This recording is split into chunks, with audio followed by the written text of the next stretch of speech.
Canine Detection Collaborative, a detection dog training trio with Stacy Barnett. Hi. Robin Greubel. Hey there. And Crystal Wing. What's up? With humor and a big dose of theory, our trio talks practical training advice and features interviews with top trainers and scientists. It's Canine Detection Collaborative. Hello, everybody. Welcome back to the Canine Detection Collaborative. I'm Robin Greubel, and I am going to spin us up and right into the second part of the interview that Crystal Wing and I did with Jens Frank. We are very excited about this particular episode where he shared some thoughts with us on how the proficiency you have going on in your training records might actually show a little bit of a lack of imagination on our part and how we aren't pushing our dogs hard enough. He also gave us the reasons behind the brand new progression plans app that they have out, which you can find in the show notes. And we talk about a couple of other things. So thank you all for joining us this week. Enjoy. This has got me, thinking about all of the things that, we're asking our dogs to do. And one of the things that I was super interested in is the app that you started to develop with all of the progression plans. And, I was out there looking at it the other day, and like the functional sit has multitudes of steps. Yes. Right? Which we don't think about. And we talk a lot about lumping in this show, that we have the tendency to lump all of the behaviors together, or we lump too many criterias together and we shift them, and the dogs then fail. And so when did you guys really start putting together the progression plans that have now evolved into what we see on the app, and kind of what was that? And we'll include a link to the app in the show notes, but give us kind of that, how you started putting those together and how many spreadsheets you have and all of those things. Well, if I say how many spreadsheets we have, you will think that we are crazy. So I will not do that because there are so many. But I would say, first, I would just like to say that progression plans are really not something that we have come up with. It's just a list of sub-goals. So you set an end goal that is specific and measurable, and then you cut it down into sub-goals. And I would say that's the normal way to do it for training of humans in all sorts of disciplines, whether it's firefighters or shooting in the military or whatever. You have an end goal, and then you cut it up into smaller sub-goals that you should reach. And this is just doing the same for dogs. And I don't remember when we started to do that. I think it was just out of necessity, because when we have the responsibility, which we have had for more than 20 years, for different government dog programs and the dog handlers in them, to make sure they are developing and being able to meet the criteria of the certification every year. The variation in how dogs respond and the variation in the tasks that the dog teams meet is so huge. So when we just tell the dog handler that you should do exactly this way to teach your dog this, we often fall short, because then they do that and it works. But one day later they are home, and then they are to take the next step. And then we or another instructor is not there. And then they have many times no idea how to do it. So then they are faced with trial and error. So we just started to do it as a way of helping the dog handlers to bridge the gaps when they don't have instructors there 24 hours a day. By just providing the sub-goals, we can then give them a path of which behaviors or skills are better to teach in the beginning. And by making the sub-goal specific, we can also regulate the level of arousal in these needed to accomplish the different steps.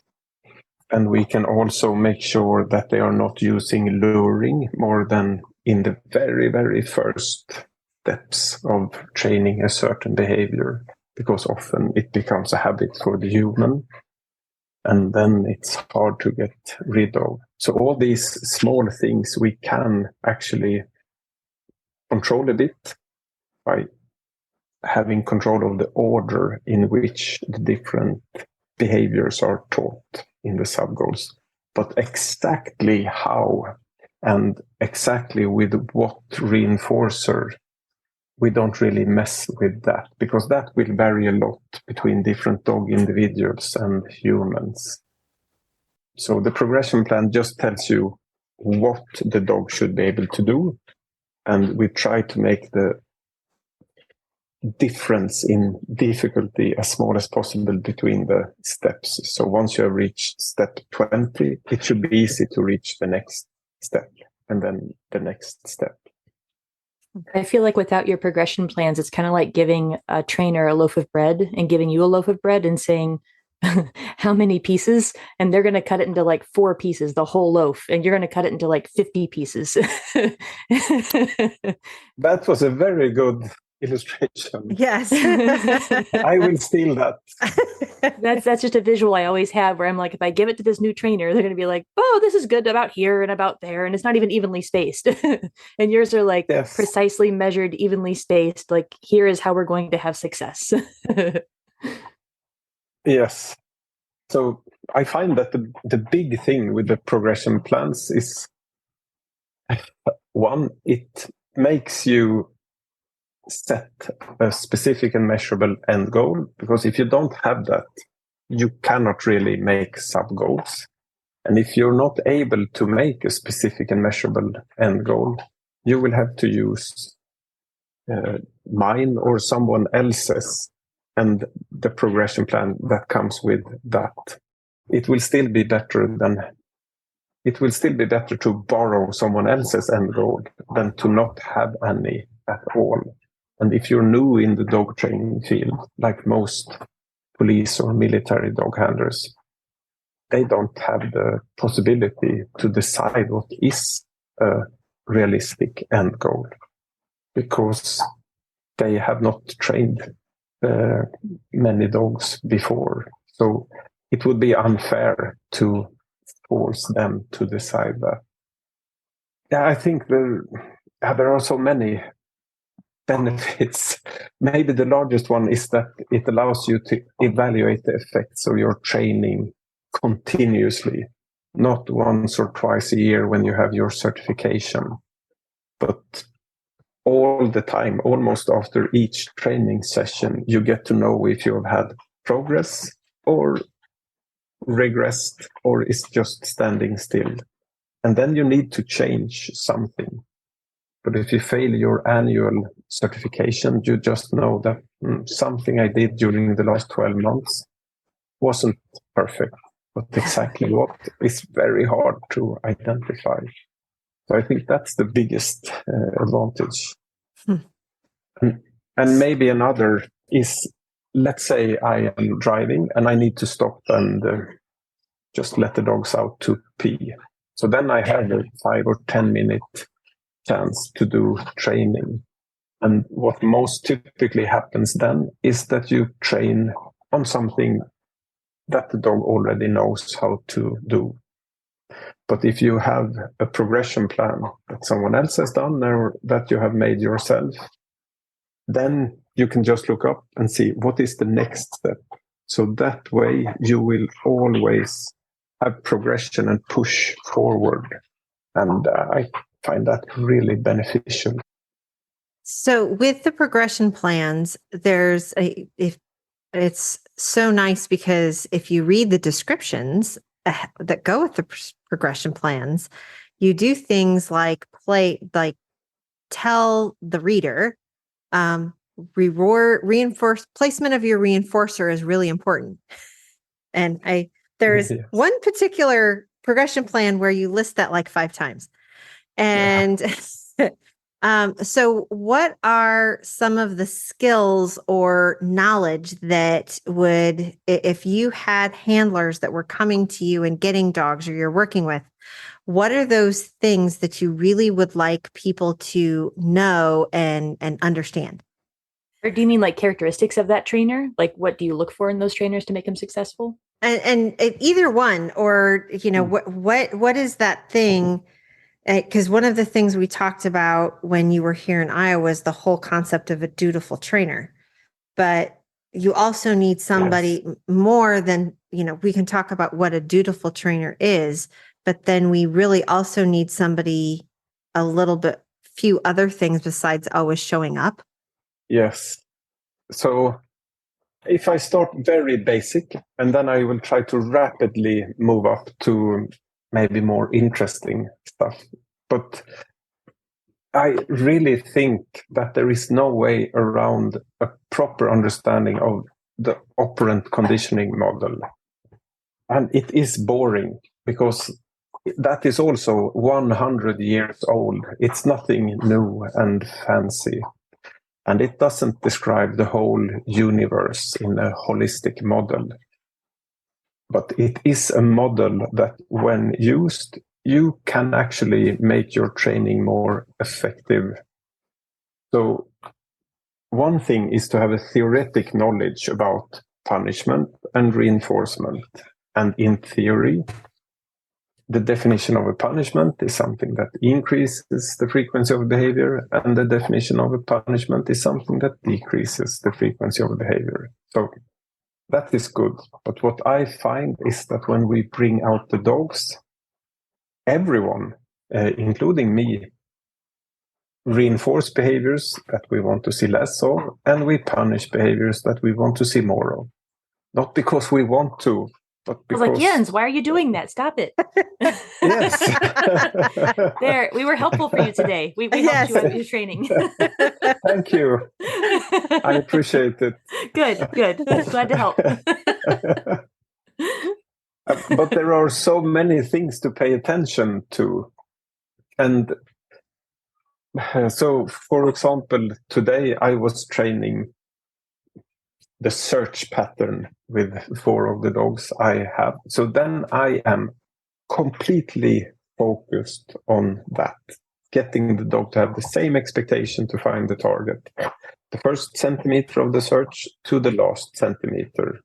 But then I may miss other things. So I could actually see that I started cheating a bit with my start signal. Not deliberately, but because I was so focused on the search pattern. And that's not really good, because when the dog then starts searching, makes a find, and I reinforce, I'm probably reinforcing the whole chain to some extent, and I'm not in control really of which parts of it that are more or less reinforced. And well, we do these things all the time because most of us are human, and that's not a good excuse, but it's a reason for why we do it, at least. It's a good explanation. Yes. Yes, it's an explanation, not an excuse. So I think if we just first and foremost get good at identifying that all behaviors that decrease in frequency, they have been punished, whether we want it or not. And sometimes a behavior decreases in frequency because we reward it with something that isn't actually a reward to the dog. Like trying to reward behaviors with food that we previously have been rewarding with a ball. Maybe a punishment to a dog that is used to being rewarded with a ball every time. So if we are able to just grasp the concept of the operant conditioning model, it will make our training much more effective. So from there, then all the way to then being a dutiful or disciplined trainer. So we don't just do what we feel comfortable doing. And in detection, that means that we have to push ourselves. So, for example, in the exercises I did today, my goal is that the dog finds 50% of the targets I have placed.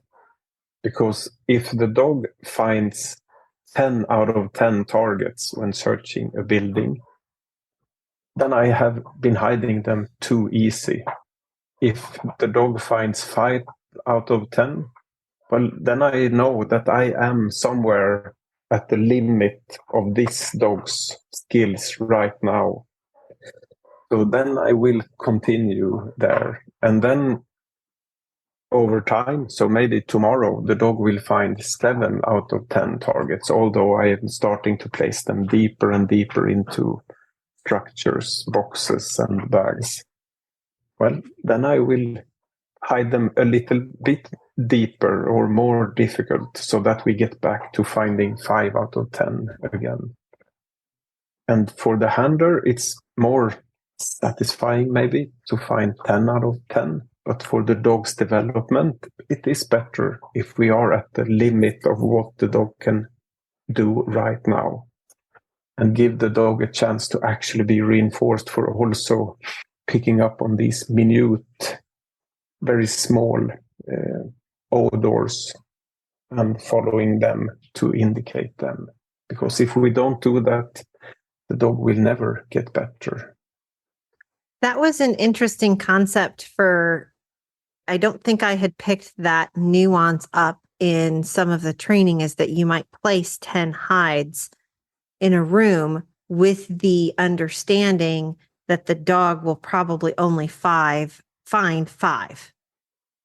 And is that part of what you do to measure reliability, or is that something that you use in order to determine efficiency of searching, or how hard, or the skill level that the dog has to be able to work out difficult problems?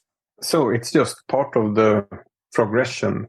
And my goal is to always have it like that.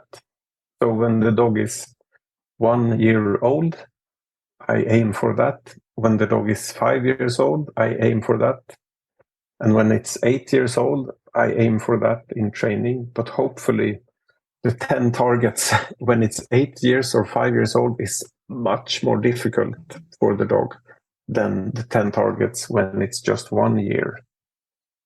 But if the dog is finding all targets, you either lack fantasy or you're too concerned to your own needs to reward the dog 10 times instead of 5, I would say.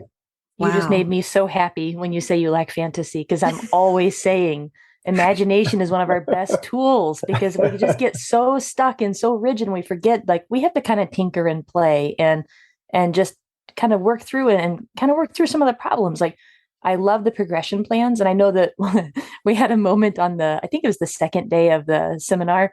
And I think Robin asked for ahas and oh crap moments.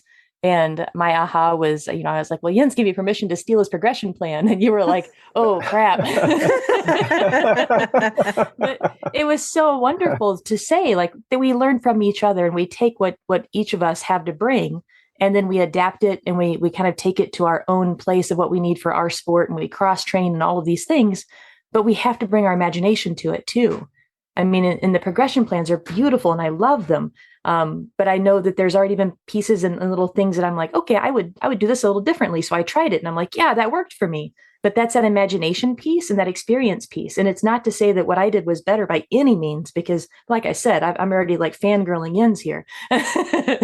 But for the way that I do things, it worked a little better with a little tweak. And so that imagination, that fantasy piece, oh, thank you for saying that. It just makes me adore you even more. Yes. And okay, so I just had a brain cramp. So you're talking about 10 hides in an area. And so one of the questions then becomes, are you doing them so they're small enough so you don't have shopping, so the dog starts cataloging hides? Or have you put enough, what are the precursors to that so you do not create a dog who will go find every single hide and then go back and find a previous one without alerting? Did you understand that? I don't know. You say when I try to answer, so you say if I understood it correctly. So if it could be, let's say it's a building that is 200 square meters big.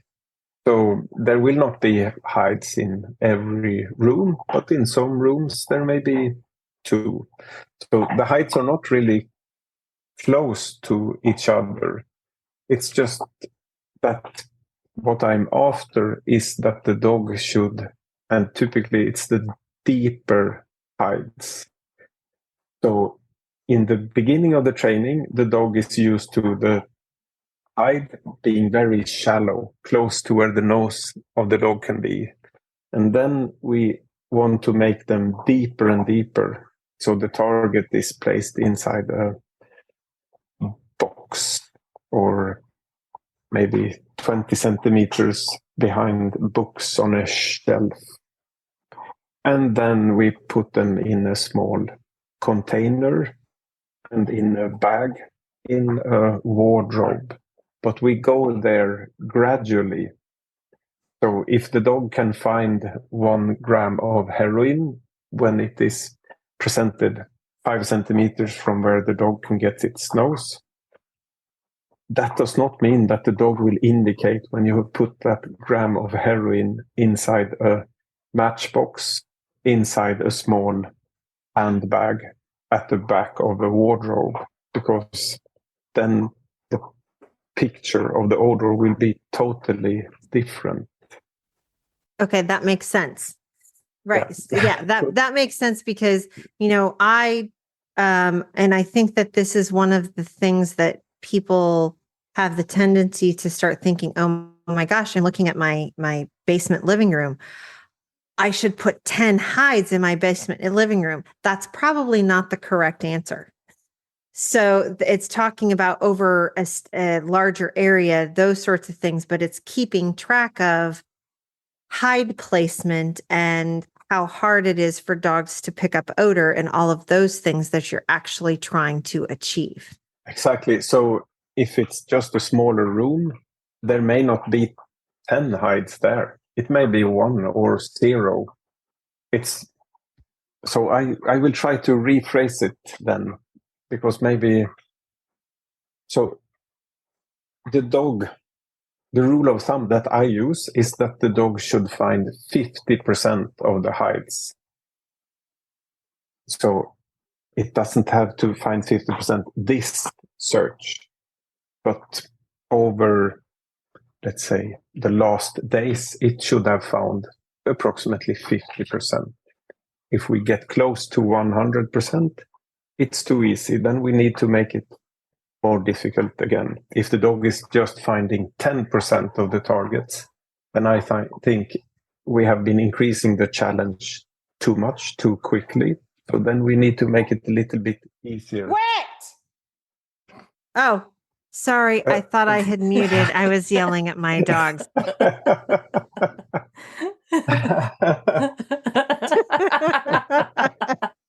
Oh my God, I'm so embarrassed. Nico is barking at my Dutchie is barking at somebody. Okay, so Good and job.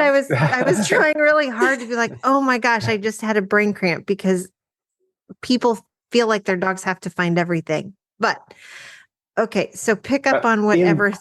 In the end, it would be good if the dogs did, but operationally, they will never. I mean, any of us can hide something in a way that no dog in the world can ever find it. It's not that difficult. And the problem is that the people who want to hide things from dogs, they experiment all the time, and they are not stupid people. They may be evil, but they are not stupid. And so it's an arms race because they are really creative and motivated. So they make it more and more difficult for the dogs, and the dogs just need to adapt. And that means our training is what needs to adapt, because the dogs will not do it automatically. We're going to let that one set a little bit, because I think that the whole conversation around setting up your training so that the dogs only find, X percent is going to be really an interesting conversation, at least here in the States, because one of the things that we actually are asking people to track in training logs is proficiency.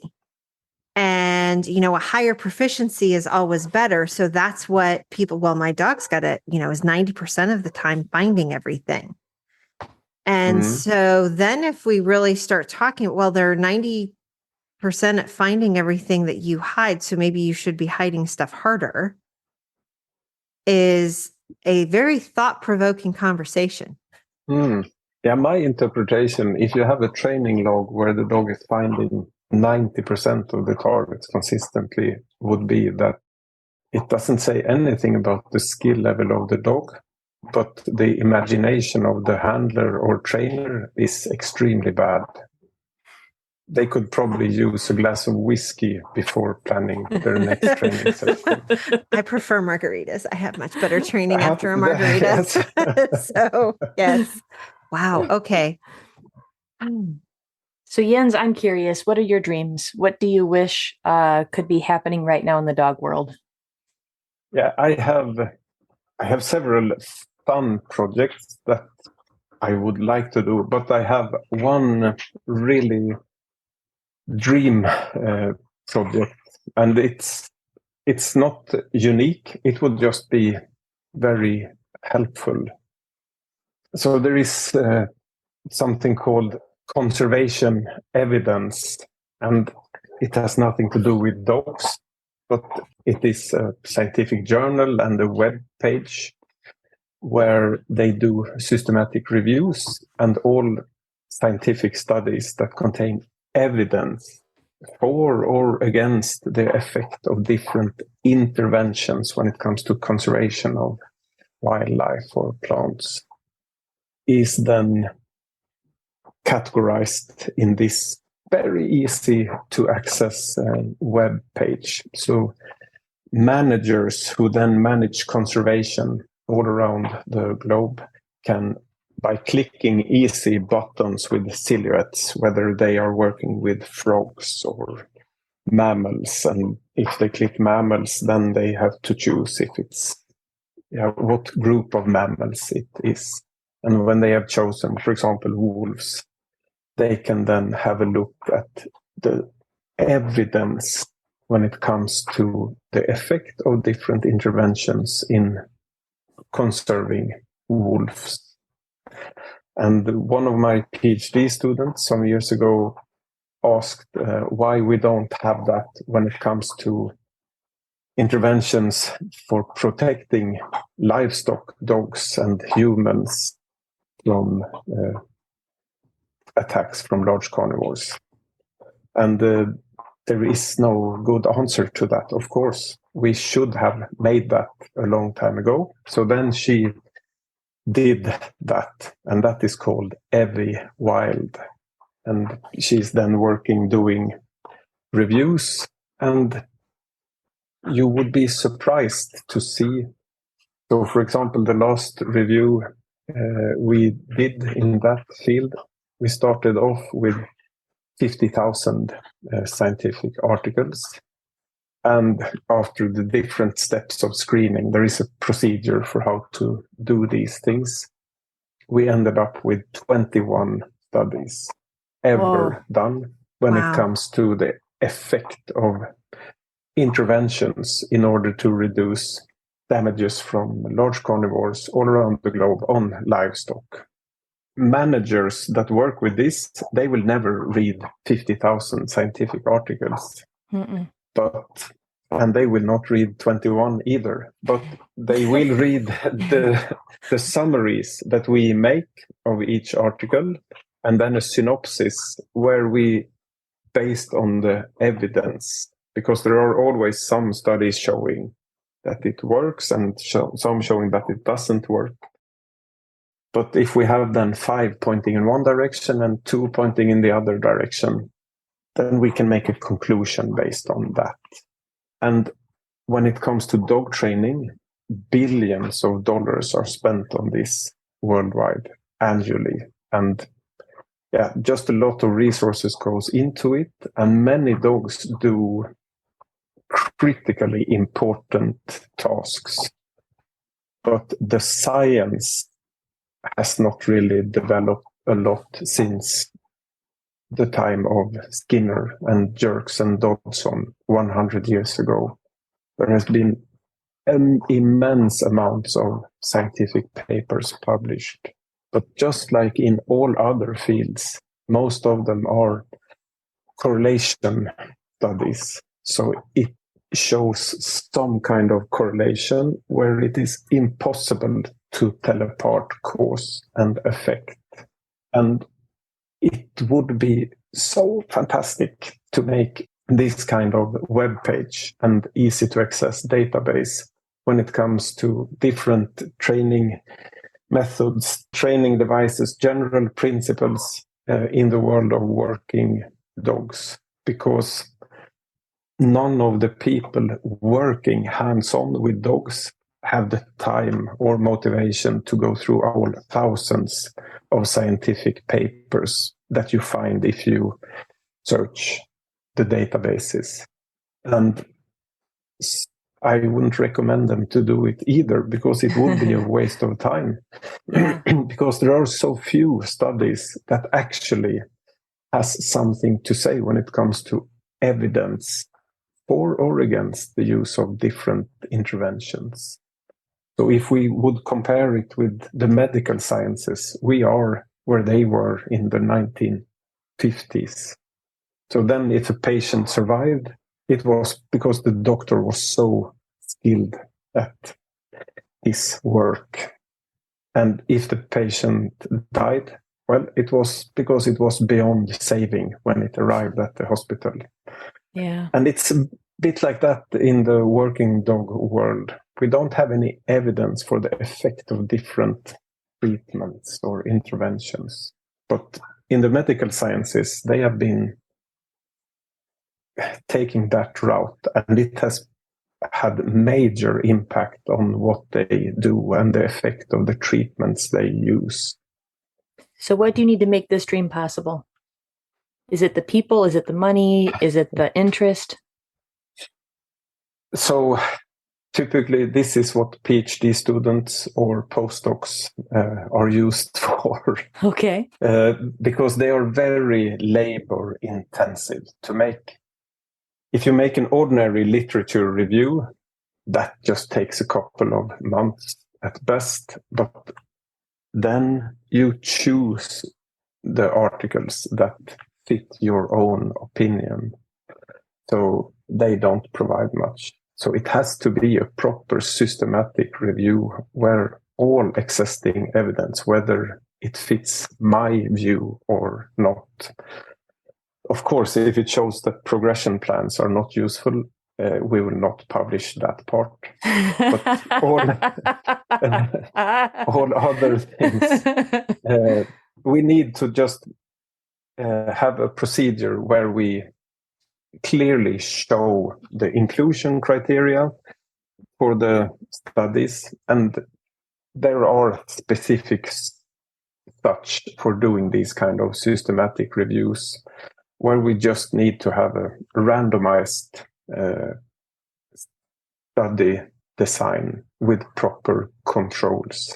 And if we don't have that, we just have to face that the results will be of a lower quality and lower interest. So we need to hook up our universities with your university and get the amount of people, and then can you make a whole institute for this? Come on, you got this.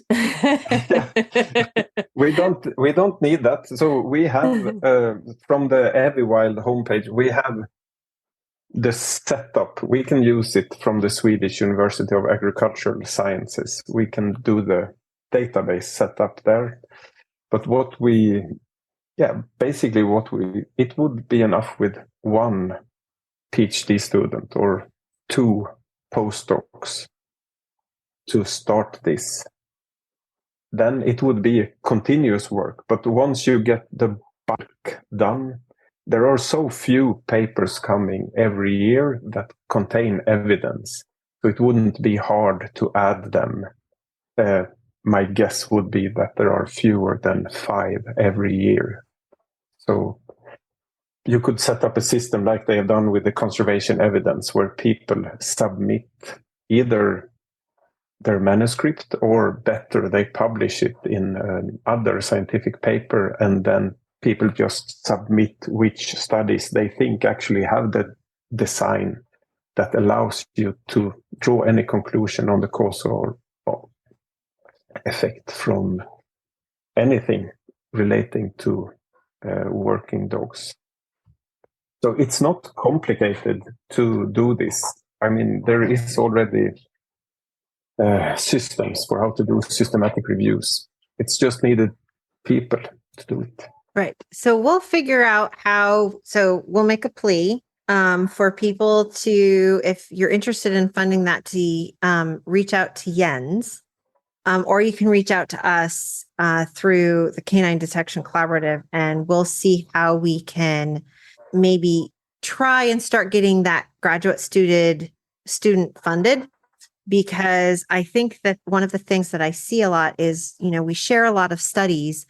Canine Census shares a lot of studies, but actually defining how that affects the everyday practitioner sort of gets lost in the scientific verbiage. Yes. And hopefully this will also create an incentive for scientists to do these kind of studies, because they are harder to do than the correlation studies, and they are more expensive. So you will publish fewer studies if you do studies like this. And today, to merit yourself, you need many studies in your CV. But if, apart from having many studies, what is nowadays also important is the number of citations that your studies get. That is also very much valued when you later on apply for positions. So even if you have fewer studies, but they receive a lot of citations, that may outweigh the number of publications you have. And if we create this database, then these few studies with this proper design will surface, and they will be widely used by practitioners and more widely cited. And in the long term, I hope that can create an incentive for more scientists to put in the extra effort and do these studies. Okay. I want to go back to, because I just realized, I was like, we did a really good job on the rabbit hole of talking about the operant conditioning quadrangle, but what other skills do you want your trainers to have, or handlers? If I then can go to something completely different, just to add some variation to what I'm talking about, I would say, so many of the special forces operators have no or very limited skills or experiences from training dogs, or even interest in that. But still, in a 1 year period, they can reach oftentimes what a regular police or sports dog handler cannot do in 20 or 30 years. Not always, but quite often. And I would say that the one most defining factor or most significant factor creating that is what you were talking about before, Robin, the dutifulness. So they are very loyal to the end goal, and they are very disciplined, and they will follow a training plan leading to the end goal, and they will not really consider whether they feel more like doing bite work today or detection or obedience. They will just do what is needed and be very disciplined in the large scale, but also in the smaller scale. They will, if you ask them to put the dog on a variable reinforcement schedule, many times they will have less problems doing that compared to a person that is into the dog training business because of their interest from the start. They love dogs, right? And their love of dogs.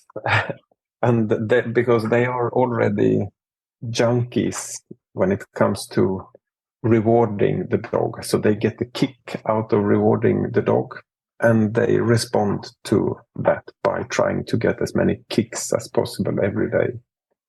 While a person that is not yet a junkie or an addict when it comes to rewarding the dog would just stay with the plan and try to get the dog performing as good as possible, which requires you not to reward your dog every time.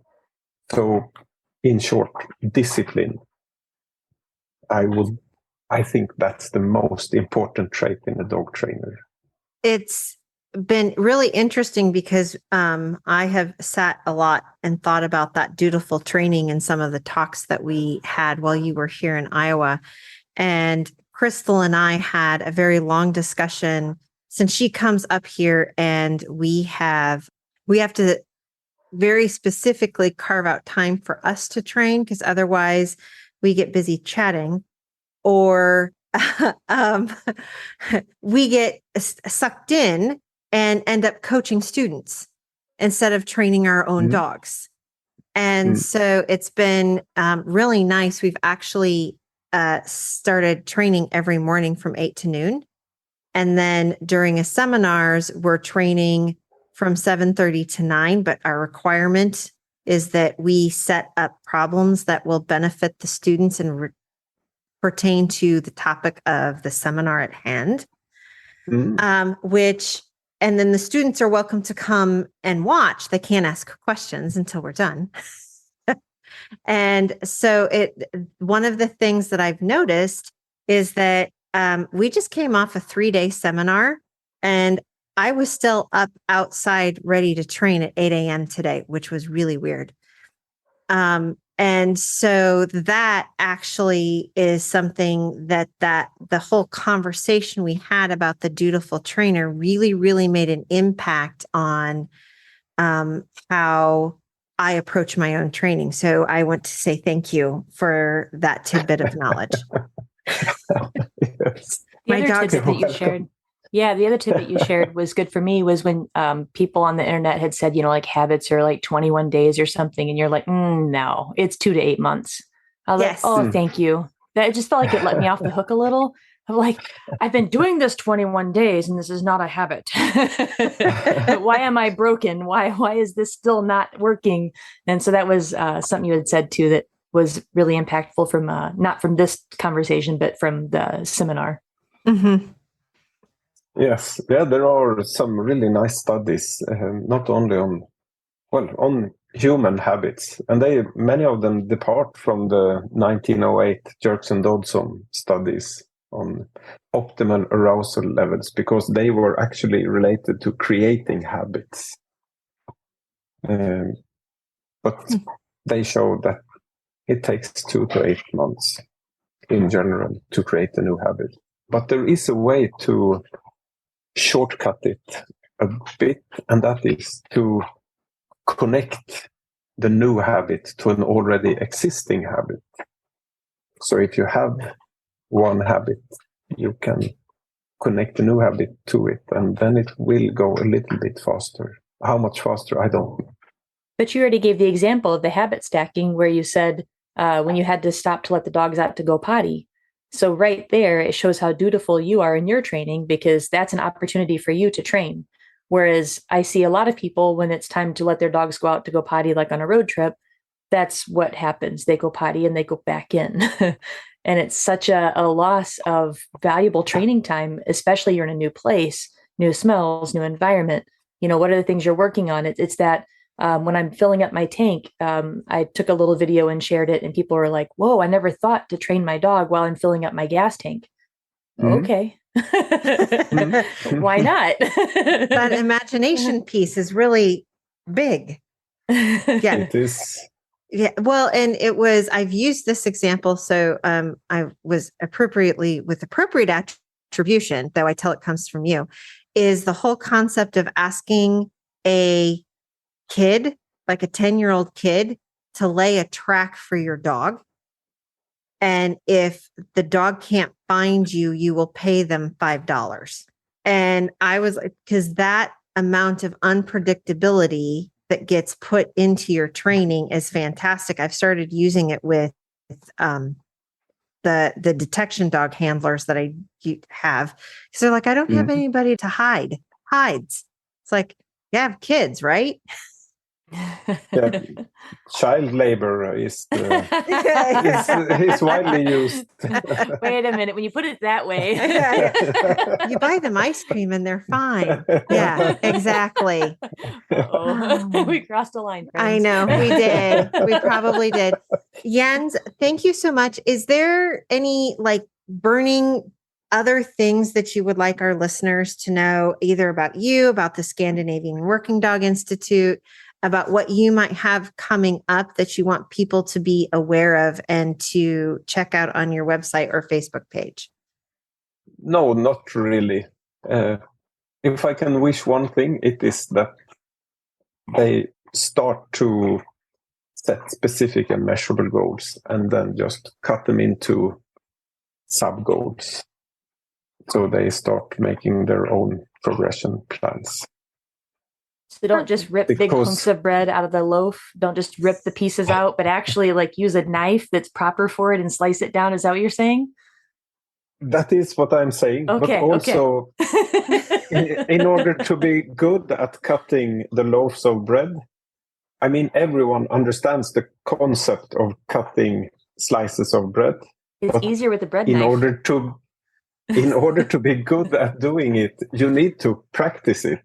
Yeah. And when you have been cutting 100 bread loaves, you will be much better than when you did the first one.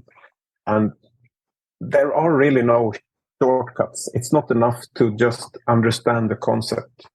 You need to start doing it in order to get better at it. And then you will lose your patience with it. And you will quit, and then you will start again. It's perfectly fine, but you just need to get started at some point. Otherwise, you're just procrastinating it, and then things will never work. So that would be my wish. Okay. Thank you so much for your time today. And we greatly appreciate all of the inspiration that you give to us, all of us over here across the pond and our listeners probably across the world. So thank you so much. And everybody, check out our socials. All of the stuff that we talked about in these episodes will be in the show notes. Go train. Canine Detection Collaborative. We appreciate the time you spend with us. If you liked this episode, not only should you follow us so you don't miss the next one, but please also rate and review us in your favorite podcast app. For info on collaborating with us, go to k9detectioncollaborative.com. That's K9detectioncollaborative.com, where you can find our socials and pick up our latest monthly freebie. Join us again to talk training in the next episode.